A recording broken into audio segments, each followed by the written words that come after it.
घने जंगलों और धुंध भरे पहाड़ों से घिरे एक दूरदराज के गांव में एक प्राचीन हवेली खड़ी थी, जिसे देखकर स्थानीय लोग की रूह कांप जाती थी।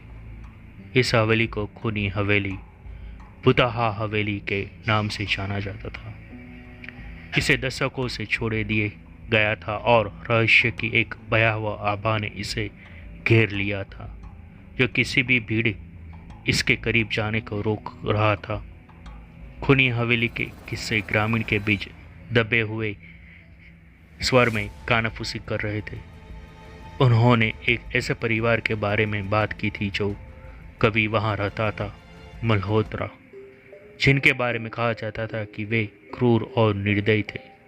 अफवाह थी कि वे काले जादू और अंधेरे अनुष्ठानों में शामिल थे, सत्ता और धन के हासिल करने के लिए निर्दोष लोगों की जान ले रहे थे। जैसे जैसे उनका आतंक बढ़ता गया, ग्रामीण उनसे डरने लगे और हवेली के नाम से भी डरते थे।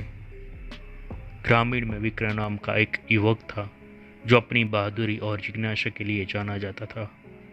दूसरों की चेतावनी और डरावनी नजरों के बावजूद वह प्रेत विदित हवेली के आकर्षण का विरोध नहीं कर सका। एक रात जब पूर्णिमा के चंद्रमा ने अंधेरे आसमान को रोशन कर दिया, विक्रम ने किंवदंतियों के पीछे की सच्चाई को उजागर करना के लिए फैसला किया।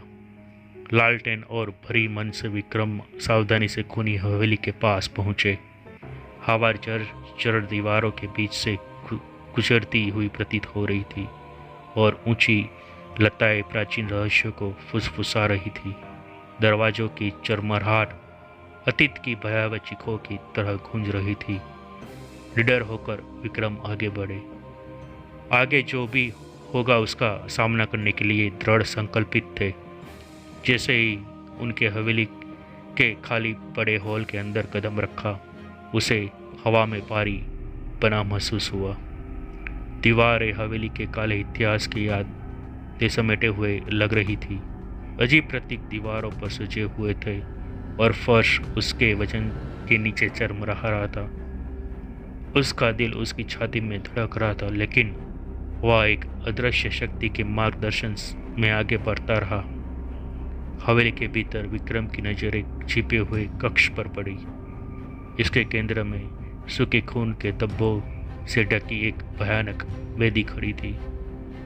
जब उस इन दीवारों के भीतर प्रकट हुई भयावह का एहसास हुआ तो उसकी सांसें अटक गई। हवेली में रहने वाली आत्माओं का सामना करने के लिए दृढ़ संकल्पित विक्रम ने मोमबत्तियां जलाई और प्राचीन प्रार्थनाएं की, जो उन्हें गांव के बुजुर्गों से सीखी थी। अचानक एक ठंडी हवा कक्ष में चली, जिससे मोमबत्तियां बुझ गई।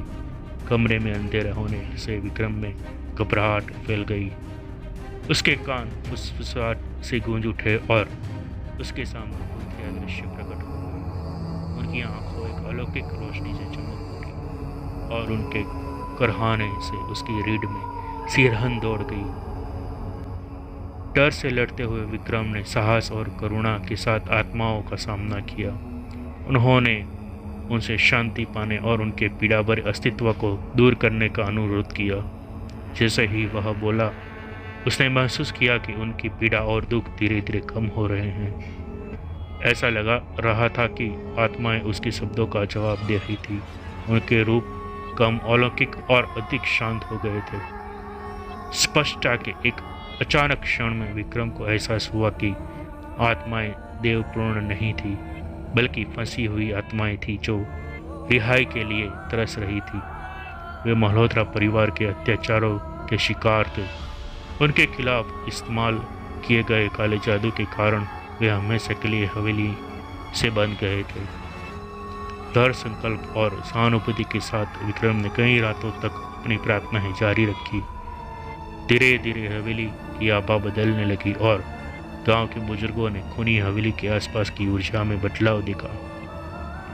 एक दिन जैसे ही सूरज क्षितिज पर उगाया, विक्रम शांति की नई अनुभूति के साथ हवेली से बाहर निकले। आखिरकार आत्माओं को सांत्वना मिल गई और शापित हवेली ने अब अपनी दैवश्य भावनाओं को उजागर नहीं किया। विक्रम के साहसी कार्य की खबर जंगल की आग की तरह फैल गई और ग्रामीण ने उसे एक नायक के रूप में सराहा। पोथा हवेली का अब कोई डर नहीं था और लोग जिग्ना और उन आत्माओं के प्रति सम्मान के कारण उस स्थान पर जाने लगे।